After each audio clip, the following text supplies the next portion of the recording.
সুপ্রিয় ভিউয়ার্স, আসসালামু আলাইকুম। সবাইকে আবারও স্বাগত জানাচ্ছি নতুন আরেকটি ভিডিও নিয়ে হাজির হলাম। তো দর্শক, আজকে আমরা আলোচনা করব পেঁপে গাছের পাতা কুঁকড়ানো রোগ সম্পর্কে। পেঁপে গাছের মোজাইক ভাইরাস রোগ সম্পর্কে আজকে আমরা আলোচনা করব। পেঁপে গাছের মোজাইক ভাইরাস রোগ হয়ে থাকে। এটি একটি ভাইরাসজনিত রোগ। এ রোগের কারণে পেঁপে গাছের পাতা হলুদ রং এবং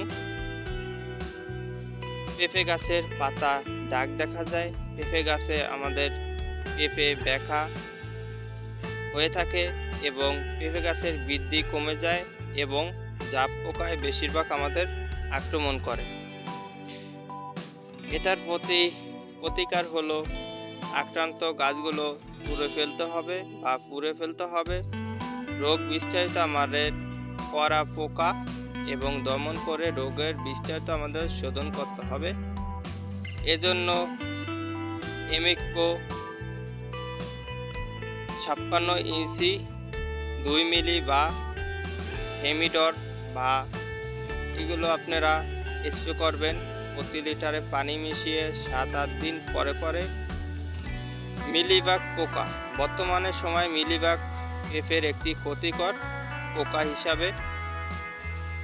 এ পোকার আক্রমণ গাছের পাতা ও ফল গুটি আমাদের মোড়ায় এবং রোগের সৃষ্টি হয়। আক্রান্ত পাতা ও ফলে আমাদের সাদা পাউডারের মতন আবরণ পড়ে।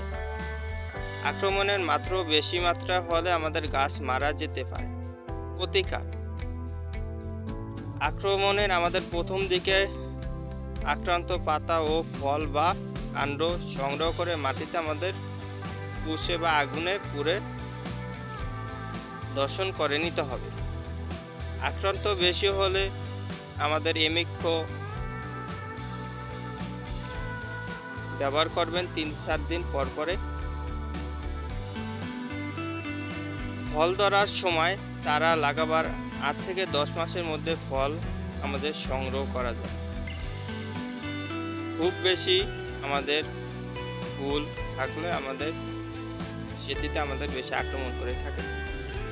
তো ভিউয়ার্স, আজকে আমরা জানলাম পেঁপে গাছের মোজাইক ভাইরাস সম্পর্কে। ভিডিওটা যদি ভালো হয়ে থাকে অবশ্যই চ্যানেলটিকে সাবস্ক্রাইব করে আমাদের সাথে থাকবেন। সবাইকে ধন্যবাদ। আল্লাহ হাফেজ। আসসালামু আলাইকুম।